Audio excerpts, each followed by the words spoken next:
नमस्कार दोस्तों, संभव क्लासेज में एक बार फिर आपका स्वागत। हाजिर है आपका दोस्त जियान चौधरी आपके लिए एक और इम्पोर्टेंट टॉपिक लेकर। आज हम जो बात करने वाले हैं वो है राजस्थान की अफवाह प्रणाली का एक टॉपिक चूज किया है।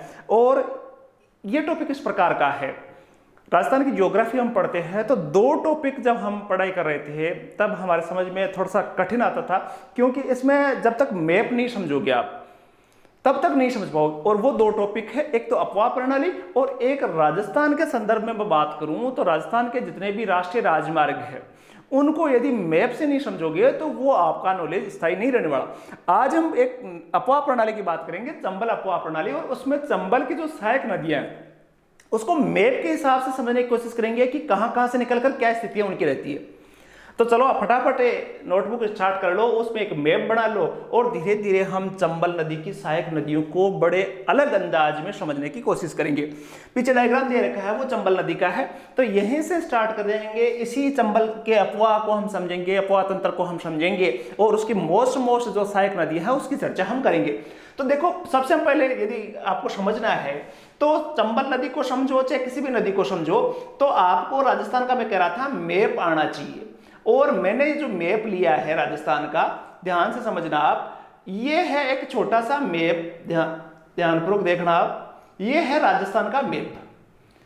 अब राजस्थान का मैप यदि समझ गए तो राजस्थान के मैप से ही सारा का सारा अफवाह प्रणाली को हम समझेंगे। हम बात कर रहे थे चंबल नदी की, तो चंबल नदी समझने से पहले आपको पता होना चाहिए कि चंबल नदी जो है वो राजस्थान के पूर्वी भाग जो है वहां चंबल नदी है। तो अब पूरे राजस्थान की बात नहीं करेंगे, केवल और केवल बात करेंगे हम किसके पूर्वी भाग की। तो हम निकाल लेते हैं इसमें पूर्वी भाग और उसी की हम चर्चा करेंगे। देखो, पूर्वी भाग जो है, पूर्वी भाग है ये, यहां से हम देख सकते हैं पूर्वी भाग झालावाड़, बारां, कोटा, सवाई माधोपुर, बूंदी, करौली और धौलपुर, ये है राजस्थान का पूर्वी भाग।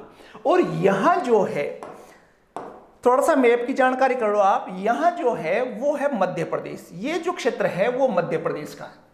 तो मध्य प्रदेश से स्टार्ट करेंगे। तो मध्य प्रदेश को स्टार्ट करने से पहले मैं आपको एक चंबल नदी का डायग्राम बनाता हूं, लाइन खींचता हूं, वहां से चंबल नदी गुजरती है। तो ध्यानपूर्वक समझना चंबल नदी की स्थिति क्या है। चंबल नदी आती है इधर से मध्य प्रदेश से, और मध्य प्रदेश से आते हुए यहाँ जो झालावाड़ है उसके बिल्कुल नजदीक से होती हुई यहाँ चित्तौड़ के दो भाग है।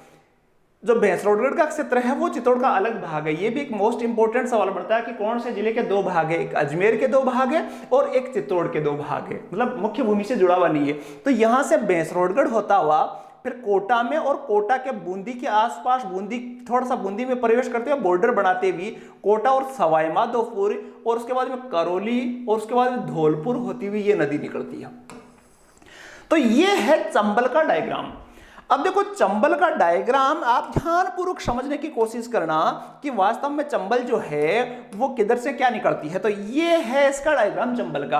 अब तो पहला सवाल बन जाता है यहां से कि चंबल किन किन जिलों से होकर गुजरती है। राजस्थान की बात करें तो राजस्थान में पहले गुजरती है चित्तौड़ में, फिर उसके बाद में कोटा, बूंदी, सवाई माधोपुर, करौली और धौलपुर। कितने जिले हुए? चित्तौड़ 1, कोटा 2, बूंदी 3, सवाई माधोपुर 4, करौली 5 और धौलपुर 6। 6 जिलों से होकर चंबल नदी गुजरती है, पहली बात। अब हम बात करते हैं कि इस नदी के बारे में कुछ सामान्य सी चीजें मैं बता दूंगा आपको। कुछ सामान्य सी चीजें क्या है, ध्यान से समझना। पहले तो देखो, इसकी जो उद्गम स्थल है वो मध्य प्रदेश में एक जगह है, महू। महू तहसील भी है, महू मध्य प्रदेश। और महू मध्य प्रदेश में एक पहाड़ी का नाम है जनापाव की पहाड़ी। वहां से पहाड़ी का नाम पूछे जाए तो जनापाव की पहाड़ियां है, वहां से निकलती है। महू तहसील पड़ती है इंदौर में। तो देखो, बहुत सारे सवाल निकल आ रहे कि मध्य प्रदेश से निकलती पहाड़ी का नाम पूछा जाए, जनापाव पहाड़ी, तहसील है महू है और जिला है इंदौर। तो इंदौर से ही निकलती है नदी।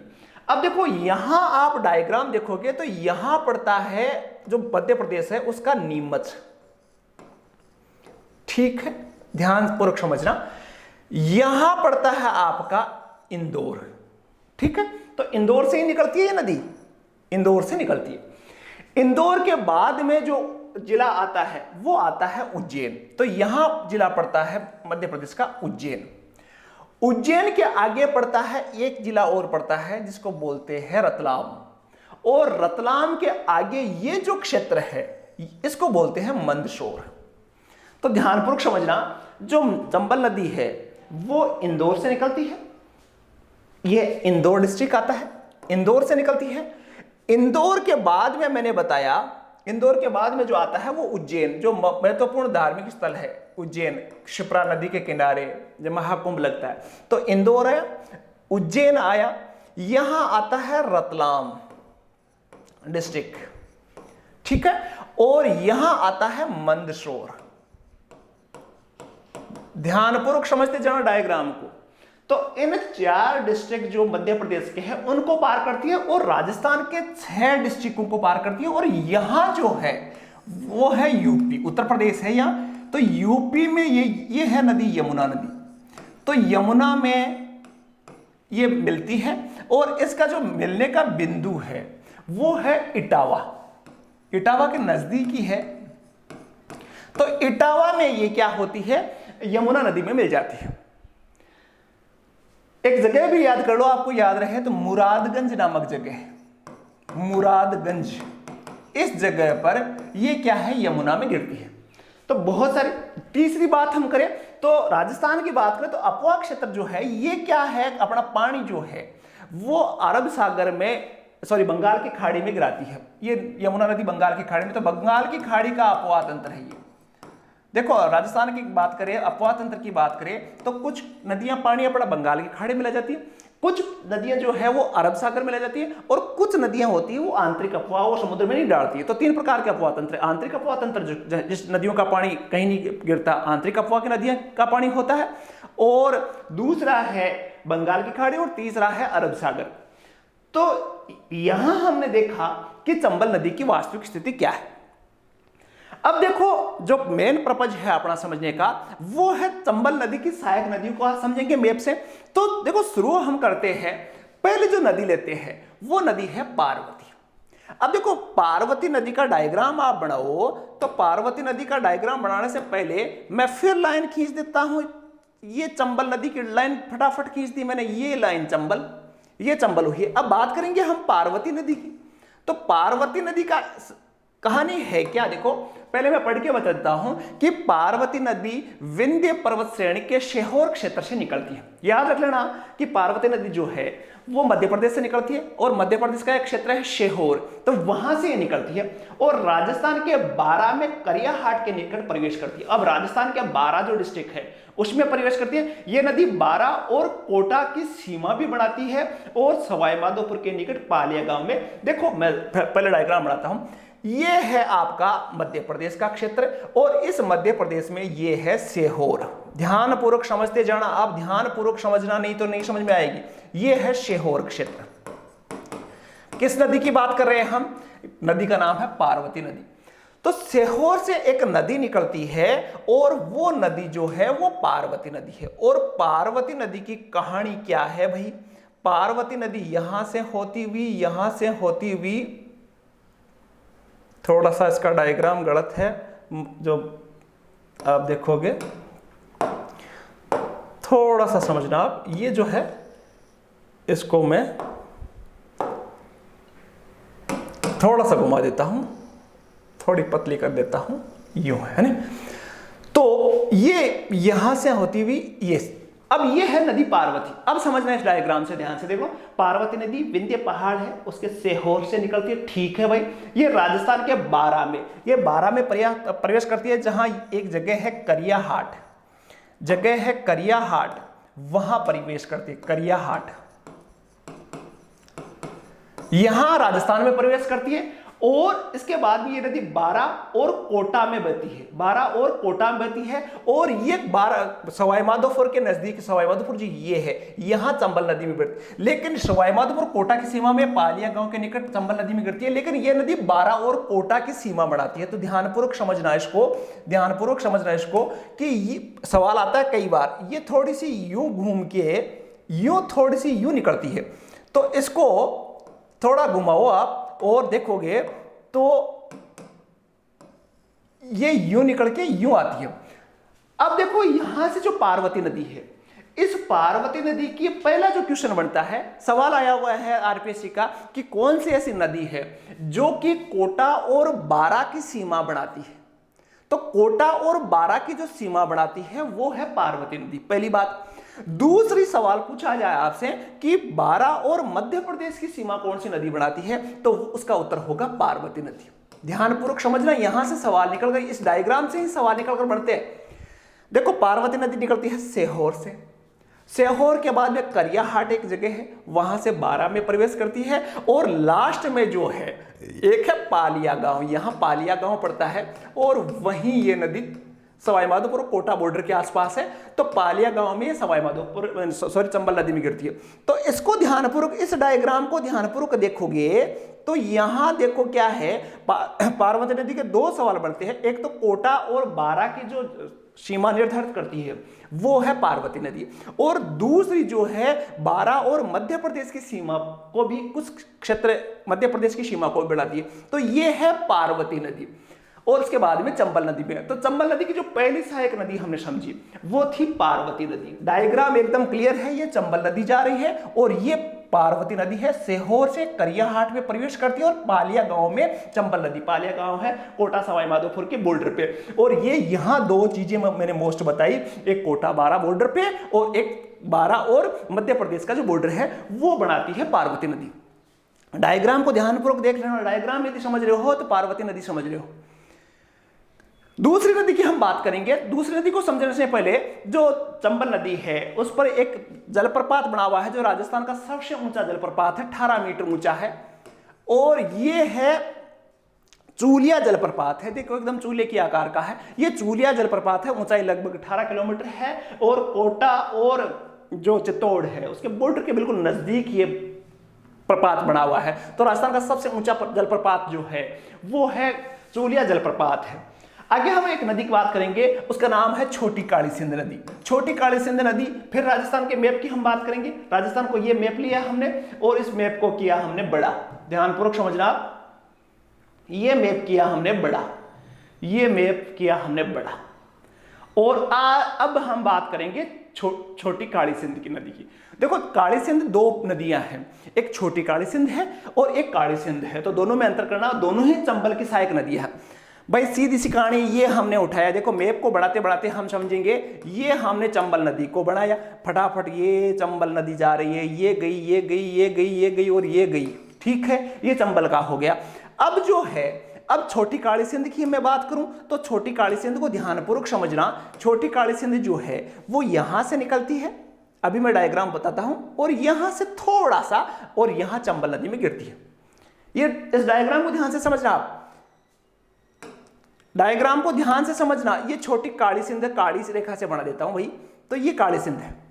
अब देखो काली सिंध जो छोटी काली सिंध है वो केवल झालावाड़ में थोड़ी सी बहती है और उसके बाद में निकलती मध्य प्रदेश से। ये मध्य प्रदेश से निकलती है, कोई पर्टिकुलर जगह का जिक्र नहीं आता, लेकिन आपको याद रखना है मध्य प्रदेश से निकलती है। और झालावाड़ का यहाँ है मांगसी गांव, मांगने वाला गांव, मांगसी गांव, वहां मांगसी गांव में राजस्थान में प्रवेश करती है, और मेकरिया गांव है यहां, तो वहां क्या होता है, ये चंबल नदी में गिर जाती है। ज्यादा मोस्ट नहीं है, लेकिन अपने डायग्राम में आना चाहिए कि छोटी काली सिंध चंबल की सहायक नदी कहां से, झालावाड़ में प्रवेश करती है। झालावाड़ का क्षेत्र है, मांगसी याद रहे ठीक है, नहीं रहे ठीक है, मेकरिया में चंबल नदी में गिर जाती है। छोटी सी कहानी थी चंबल नदी के सहायक नदियों में छोटी काली सिंध। अगली जो नदी की बात करेंगे उसको देखो हम समझेंगे काली सिंध। ये काफी महत्वपूर्ण नदी है काली सिंध जो है। मैंने अभी बात की थी आपसे कि काली सिंध दो प्रकार की, एक छोटी काली सिंध की चर्चा की जो कि झालावाड़ में गुजरती है, मध्य प्रदेश से निकलती है। अब बात करते हैं जो मेन काली सिंध नदी है उसकी कहानी। तो फिर हम वापस चंबल नदी का जो डायग्राम है वो बना लेते हैं फटाफट, और उसके बाद में काली सिंध को मिला देते हैं। ये हुई चंबल नदी, ये गई चंबल नदी, ये होती हुई ये, ठीक है। अब इसके बाद में काली सिंध की चर्चा कर लेते हैं। तो काली सिंध को समझने से पहले देखो आप ध्यानपूर्वक हम पढ़ लेते हैं कि काली सिंध जो नदी है इसका उद्गम स्थल भी याद रखना और उसकी सहायक नदियां भी आपको याद रखनी है क्योंकि महत्वपूर्ण नदी है। तो काली सिंध जो नदी है वो देवास मध्य प्रदेश के पास बागली गांव, यहां एक बागली गांव है, वहां से ये क्या है, काली सिंध नदी निकलती है। तो बागली गांव से निकलती है, और ये नदी झालावाड़ के रायपुर के निकट बिंदा गांव से, यहां है बिंदा गांव, ठीक है। तो यह बिंदा गांव में प्रवेश करती है और राजस्थान में प्रवेश करने के बाद में यह झालावाड़ और बारा और कोटा में बहती हुई ये झालावाड़ से निकलती है। देखो यहां से वापस ध्यानपूर्वक समझना आप, ध्यानपूर्वक समझना आप, यहां से निकलती है, ये आया बिंदा गांव, ये यहां से घूमती हुई बारा में चल जाती है और बारा के बाद में कोटा में ये चंबल नदी में मिल जाती है। तो ये है काली सिंध नदी। वापस ध्यान से समझना, कुछ कुछ चीजें महत्वपूर्ण है। इसका जो उद्गम है वो देवास मध्य प्रदेश में है, यह देवास मध्य प्रदेश में है। एक गांव है बागली गांव, नजदीक है देवास में, तो वहां से निकलती है। और यह नदी झालावाड़ के रायपुर के निकट बिंदा गांव, ये बिंदा गांव है, तो वहां प्रवेश करती है और राजस्थान में ये झालावाड़, बारा और कोटा में बहती है और नानेरा में नामक स्थान पर चंबल नदी मिलती है। यहां है नानेरा, ननिहाल को बोलते हैं ना राजस्थान में नानेरा, तो वो नानेरा में क्या है, काली सिंध मिलती है।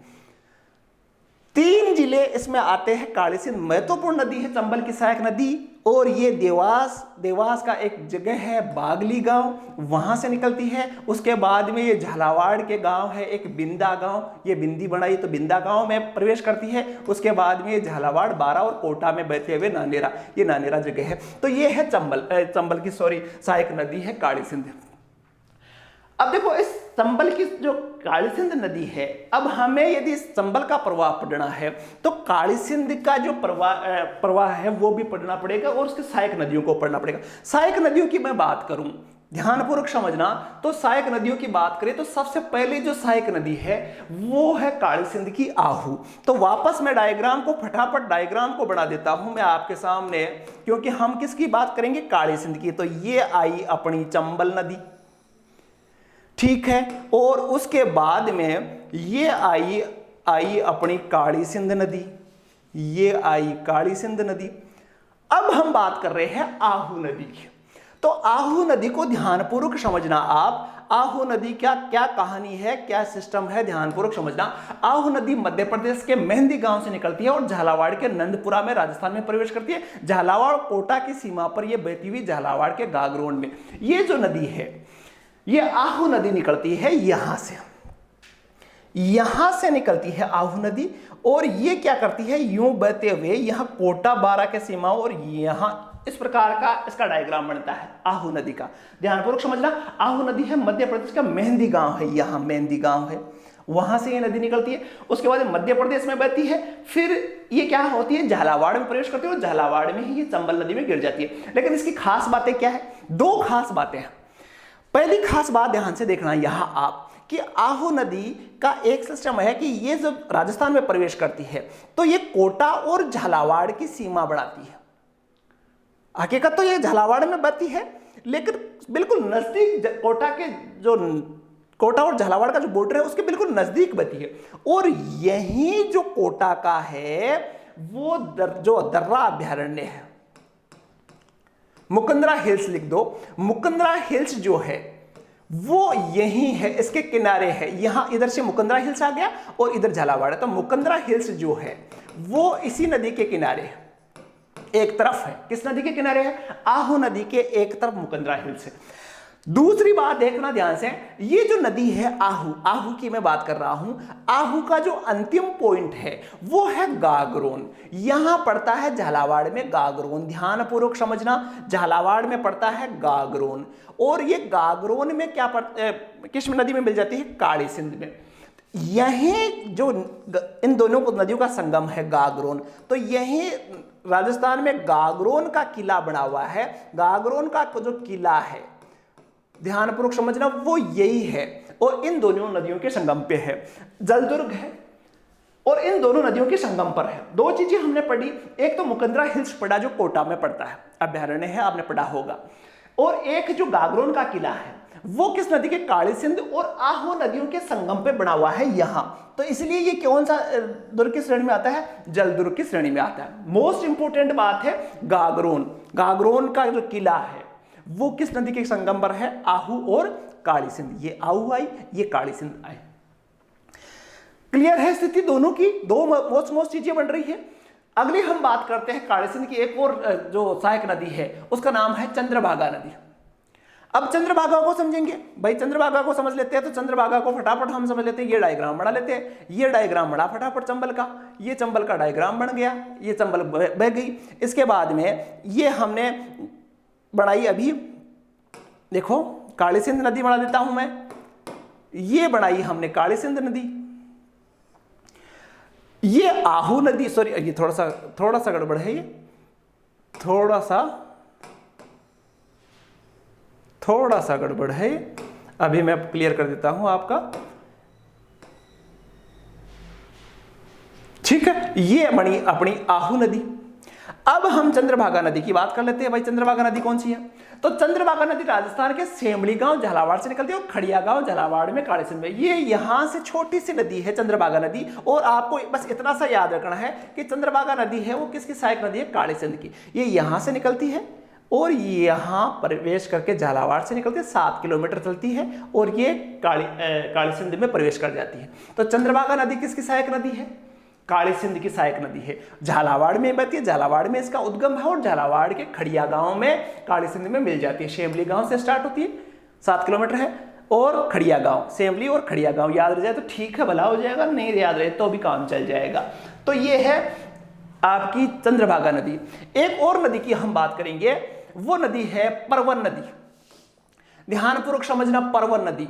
अब परवन नदी की कहानी क्या है मैं पढ़ के सुना देता हूं। परवन नदी है अजनार और घोड़ा पचाड़ की संयुक्त धारा है। यह मध्य प्रदेश की विंध्य पर्वत श्रेणी से निकलती है। यहां विंध्य पर्वत है, वहां से परवन नदी निकलती है। यहां 2 धाराएं हैं, एक अजनार धारा है, एक घोड़ा पचाड़ है। ये दोनों धाराएं मिलकर जो नदी बनती है वो है परवन नदी।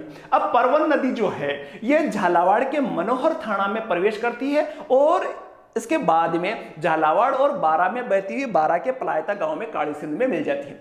देखो आप सबको पता है, ध्यानपूर्वक वापस देखना, आप समझोगे तो ये डायग्राम अपना था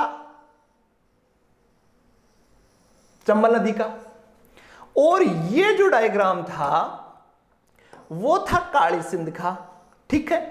अब बात करते हैं तो यहां से जो परवन नदी है वो क्या है, मनोहर थाना एक क्षेत्र है यहां, तो वहां क्या करती है,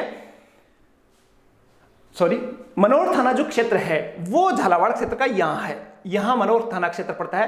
तो यहां से जो नदी निकलती है और ये राजस्थान के झालावाड़ जो क्षेत्र है उसके मनोहर थाना में यहां प्रवेश करती है और उसके बाद में बारा में बहती है और बारा के बाद में बारा में बहती हुई पलायता गांव में मिल जाती है। ध्यानपूर्वक समझना इसको, ये नदी को मैंने स्टार्ट किया, यूं बहती है और यूं मिलती है। 3 चीजें ध्यान रखना। परवन जो नदी है वो किसकी सहायक नदी हो गई? काली सिंध की। परवन जो है वो, इसकी कुछ खास बातें मैं बताता हूं। परवन का उद्गम स्थल की बात करें तो ये 2 नदियां हैं, 2 नाले हैं, घोड़ा पचाड़ है, अजनार है, तो वो उन दोनों के संगम से बनती है, मध्य प्रदेश से निकलती है और मध्य प्रदेश में विंध्याचल जो पर्वत है वहां से निकलती है। इसके बाद में झालावाड़ का जो मनोहर थाना क्षेत्र है यहाँ, तो मनोहर थाना क्षेत्र में राजस्थान में प्रवेश करती है और झालावाड़ और बारा में बहती हुई बारा के पलायता गांव में काली सिंध में मिल जाती है। ये पलायता गांव है और यहाँ काली सिंध में मिलती है। देखो जो यहां ध्यानपूर्वक देखना कि एक स्थल है शेरगढ़, एक स्थल है शेरगढ़, ध्यानपूर्वक रखना, शेरगढ़। वो क्या है? यही शेरगढ़ का किला बना हुआ है। शेरगढ़ अभ्यारण्य भी है जो सांपों के लिए प्रसिद्ध है। तो काली सिंध और परवन नदी के संगम पर शेरगढ़ अभ्यारण्य है जो कि बारा में है और शेरगढ़ का किला भी जलदुर्ग है, वो भी कहां है? बारा में है। तो ये परवन नदी के आपको याद रखने, परवन नदी मुख्यतः कहां बहती है? बारा में। तो परवन नदी का जिक्र हमने किया। अब बात करते हैं गुंजाली नदी। देखो गुंजाली नदी बड़ी छोटी सी नदी है, तो गुंजाली नदी को समझना है तो इस मैप को आप देखना, थोड़ा मैं और बड़ा कर देता हूं, ये मेरा मैप है, इसको देखो थोड़ा सा मैं बड़ा कर देता हूं, फिर समझेंगे गुंजाली नदी को। बड़ी छोटी सी नदी है गुंजाली नदी। गुंजाली नदी जाटगांव मध्य प्रदेश नीमच से निकलती है। देखो ये जो क्षेत्र है, मैंने शुरुआत में बताया था कि ये जो क्षेत्र है राजस्थान में वो कौन सा है? नीमच का क्षेत्र पड़ता है।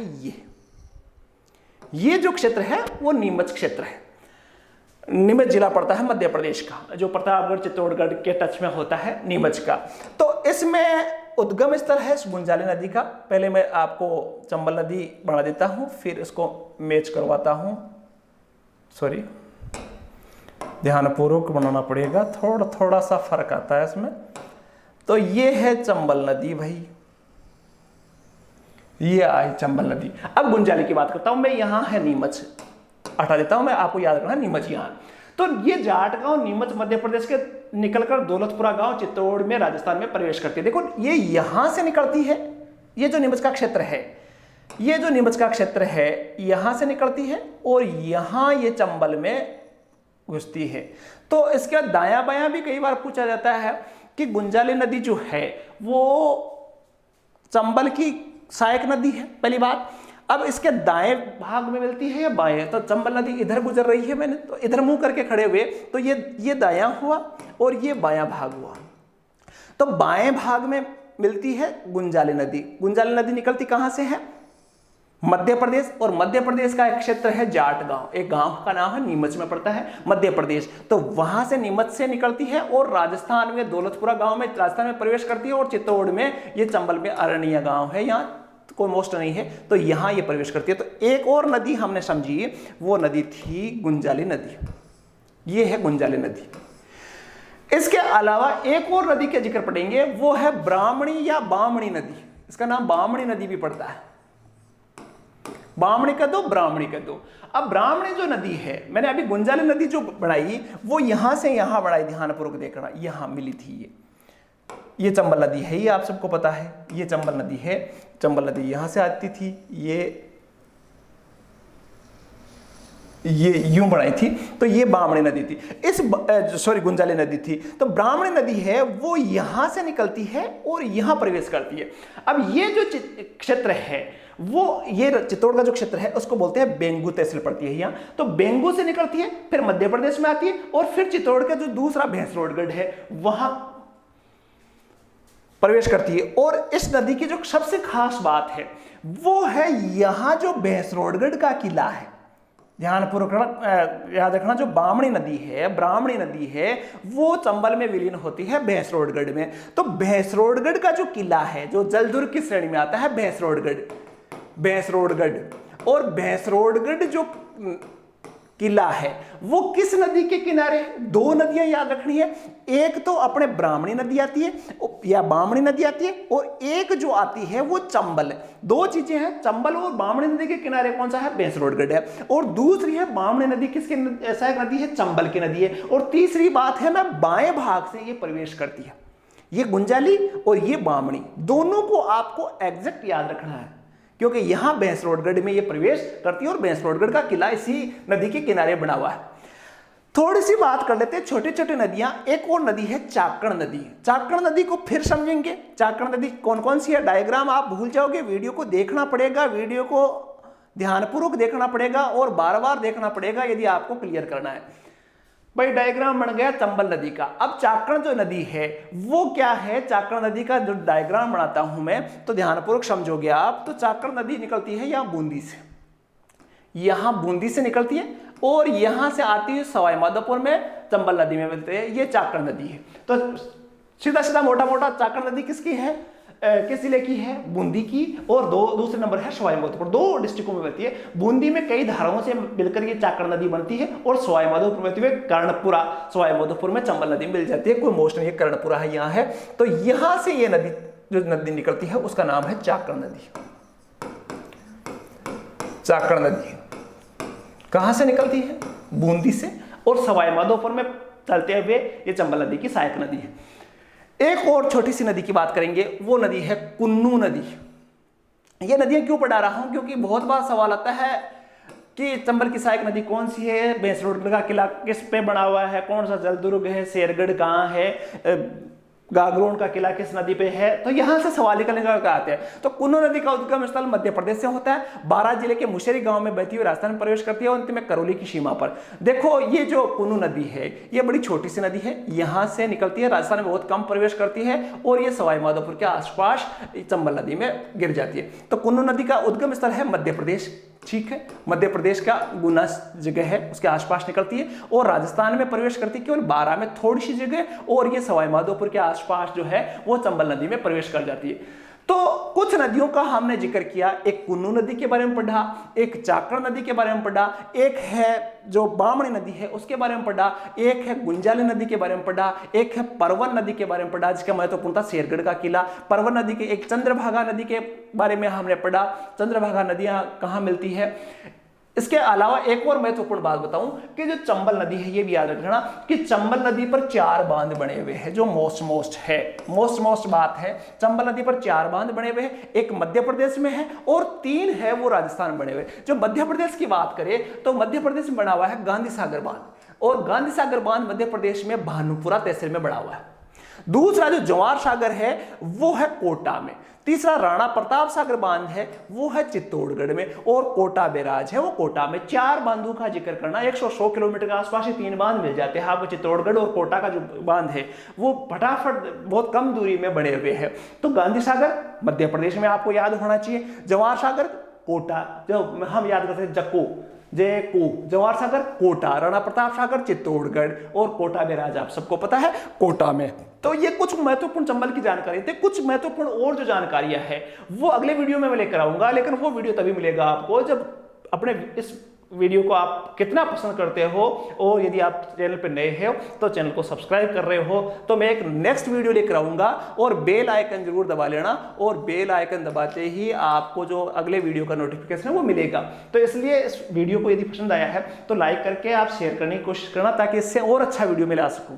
तो आशा है चंबल की कुछ सहायक नदियां जो मोटी मोटी थी वो आपको एक बार नहीं तो 2 बार वीडियो देखकर आसानी से समझ में आएगी। डायग्राम आपको पिन बना लेना, और मुझे पक्का विश्वास है कि इससे महत्वपूर्ण सवाल है वो आपके आगे आने वाले एग्जामों में देखने को मिलेंगे। राजस्थान के मैप से चंबल नदी को समझाना बहुत कम वीडियो आपको मिलेंगे, इसलिए ध्यानपूर्वक समझना बहुत मेहनत से बनाया हुआ है, और आशा करता हूं कि आपके लिए उपयोगी रहेगा। एक नए वीडियो में हम फिर मिलेंगे, तब तक के लिए जय हिंद जय भारत।